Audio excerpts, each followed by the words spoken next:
That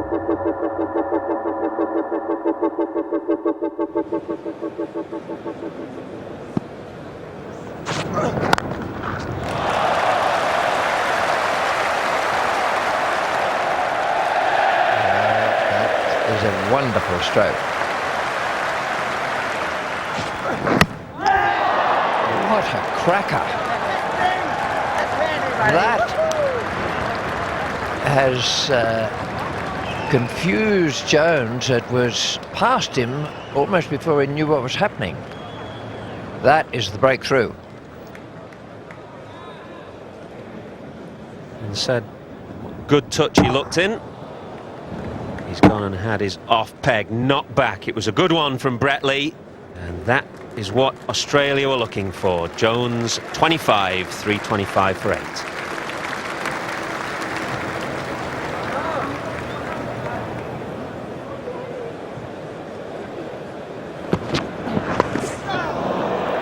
That's a good shot.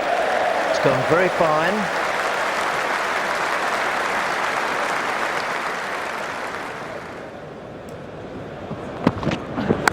In the air and dropped. Well, it looked to me as if it was Ponting that dropped that one. He went across. Warren had it covered as well. You've got to all go for it. There's no doubt about that. But Ponting was the one that put it down. Well, finally a better line here from Glenn McGrath. Maybe he's been working to a plan a bit fuller, a bit more on that off stump or just outside.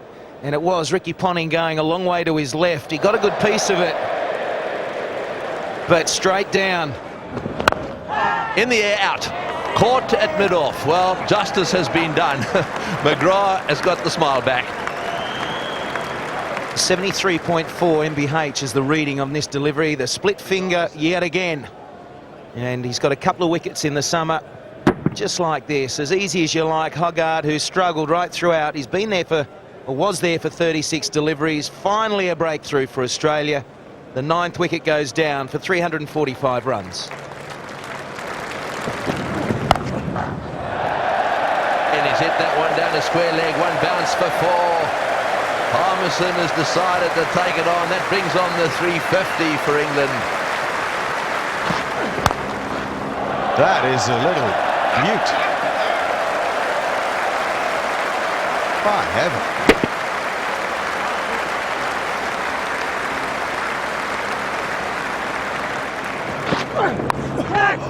No great surprise to see that length of ball from Brett Lee.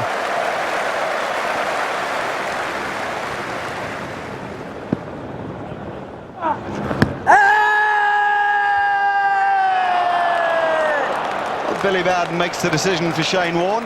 Ashley Giles stands there in disbelief.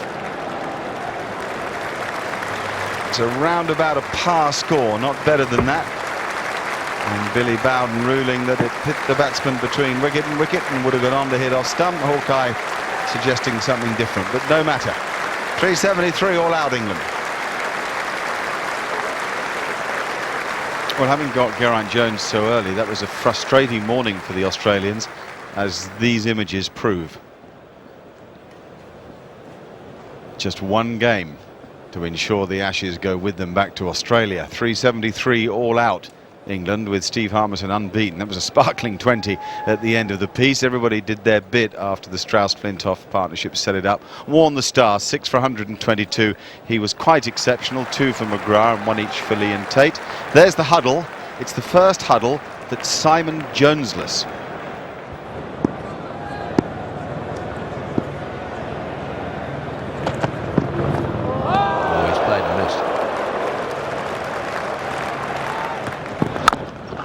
That's a very good shot. Into the gap, and it races away to the boundary. That's the first 4 of the Australian innings.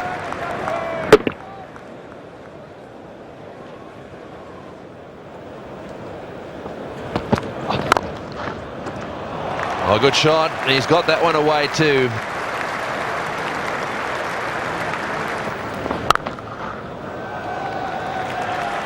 Magnificent stroke from Matthew Hayden. Short, outside of stump, 50 on the board now. 18 overs gone.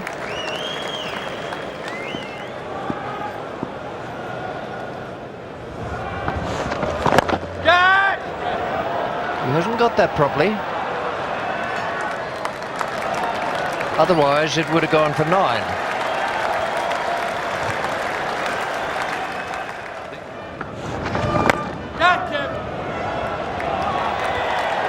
Oh, this is unusual. He's hit with the spin there. The first one where he hit it down the ground, he smashed it straight over long on. But that has gone over deep mid-wicket.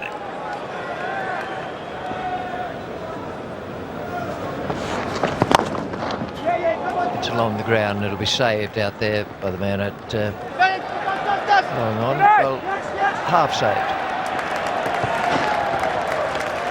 66 for no wicket, and Justin Langer goes to 50. 19 gone.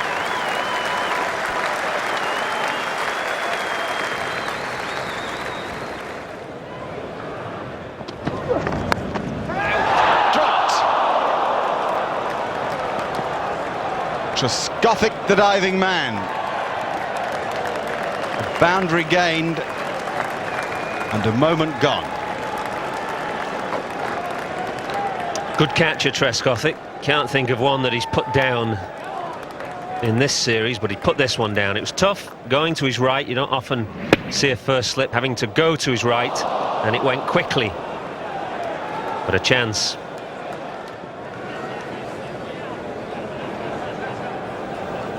For Collingwood.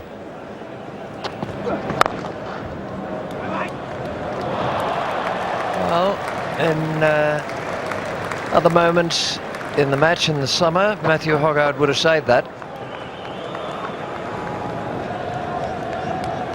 It's just darkening up a bit. That's what the forecast said. Rain going to come late in the day.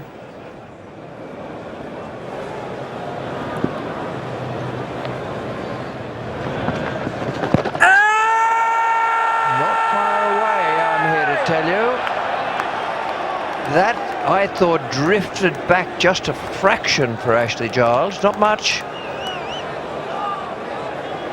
You're not wrong. Well worth a shout. It almost looked like it was a late decision for Langer to play this sweep shot. Very, very close.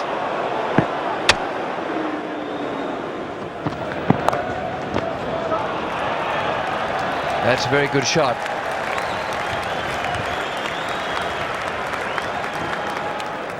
An efficient partnership by Matthew Hayden and Justin Langer. At times Langer was at his fluent best. They came off at tee. There was a threat from the clouds, but I don't think we expected what was to come. 112 for no wicket at that stage. Langer 75 and Hayden 32.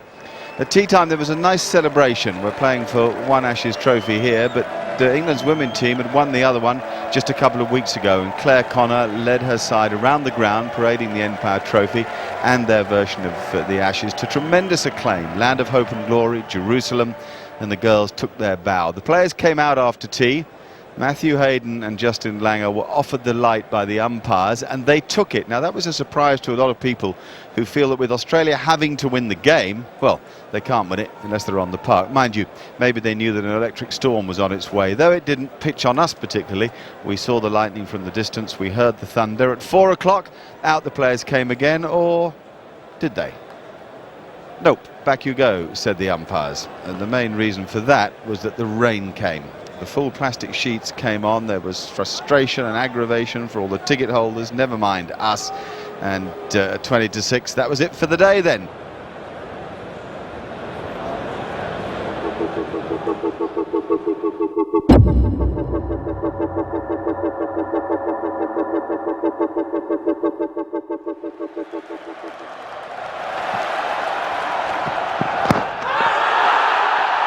It's a good start. It's missing leg stump, but there was just a little bit of swing there for Matthew Hoggard.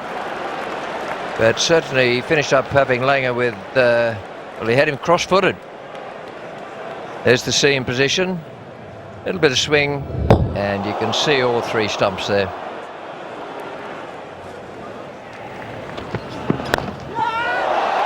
Safe. And 4.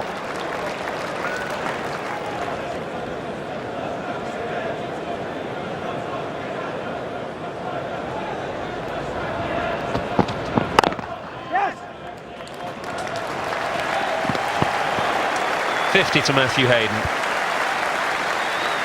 And amazingly, that's his first contribution of 50 or more in the series. Reflects on the fact that England's bowlers and the captain have set good plans for him, set good fields, and they've bowled intelligently at him. And he's been way short of his best. And now we have a change from the pavilion end. Stephen Harmison on to replace Andrew Flintoff. And a juicy long hop to start with, Matthew Hayden.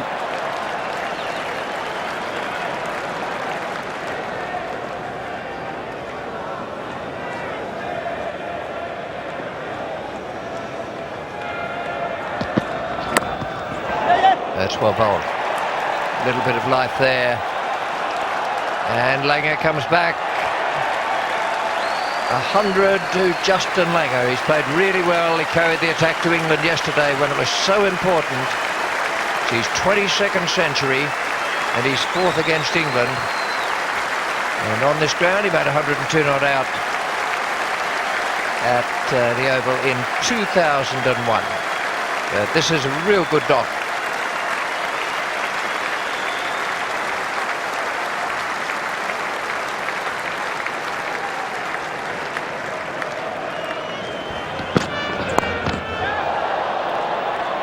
There's an extraordinary stroke.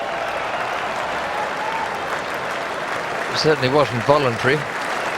This is what England need. They need Harmison all fired up, getting that extraordinary bounce.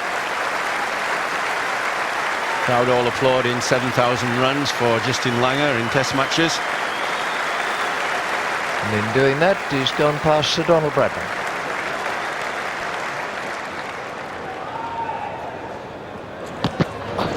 Bowled, he bowled in, that's a cracky. He deserved that. He's bowled a real fiery over at him. It's some good short stuff. He's made a batsman who's batted really well, jump around. And Steve Harmison has done the trick for England. Well bowled. Well, it worked for Michael Vaughan. Get stuck into him, he said. And that's precisely what he did. You can argue a little bit of good fortune there, but at least he made the batsman play at the ball. There have been quite a number of batsmen play on in this series, and Harmison has done the trick. He's broken the partnership. 185 for 1 with Langer 105.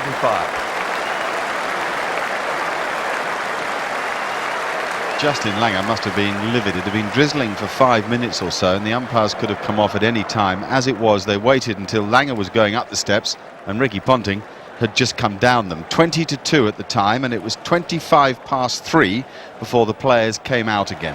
The whole thing was driving us all completely crackers.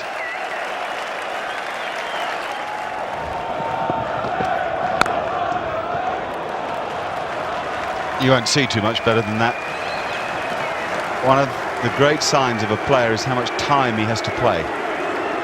Ponting seemed to have an age to play that stroke.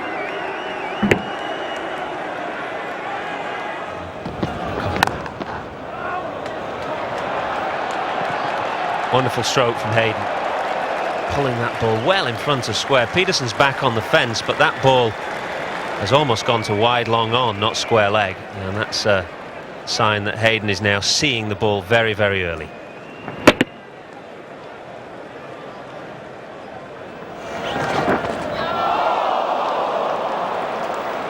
But we need to wait for Billy Bowden's effervescent signal, which is runs. I don't know, is it a chance if he doesn't get a glove on the ball? Well, it's a chance to someone.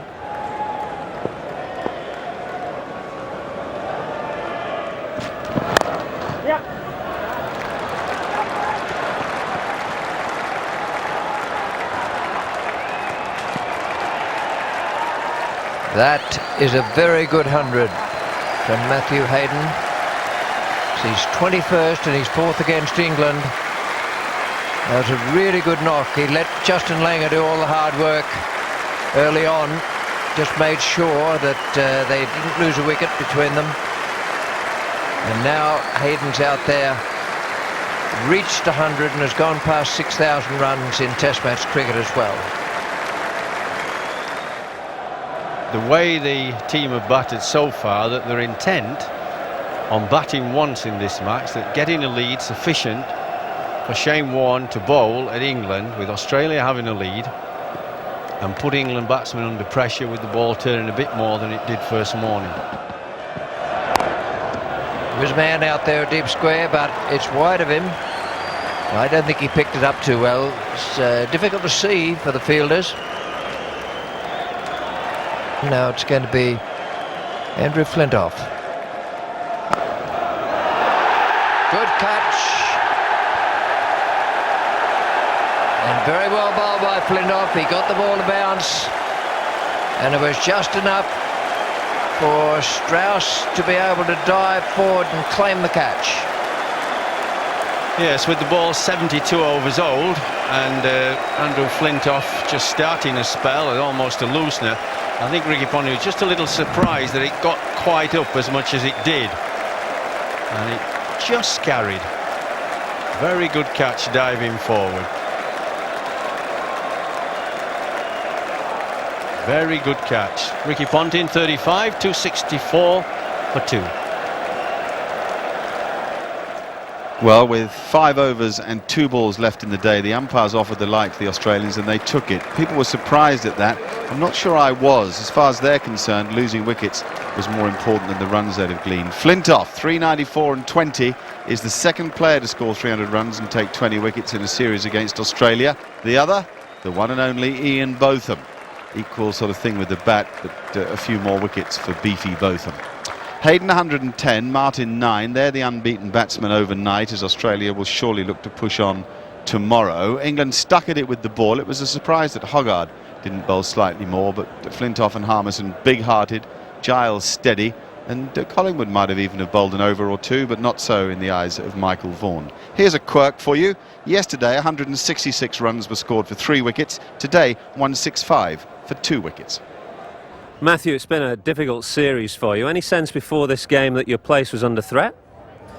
What I was trying to do is just play the best game I could. I think, you know, for the top 4 it's been a frustrating summer, but I guess you sort of follow the simple rules here and it reaps the rewards.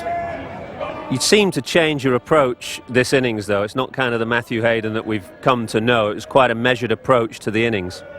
I think that's when I play my best cricket, actually, Mike. I think, you know, if I'm looking to play the ball straight and just stick in that groove, really, it's hard to get out. So that was something I did want to try and do, yeah. And looking forward, 2 days of play left. I mean, what's going to be Australia's approach over the next 2 days? Just get as many as you can and bat as long as you can?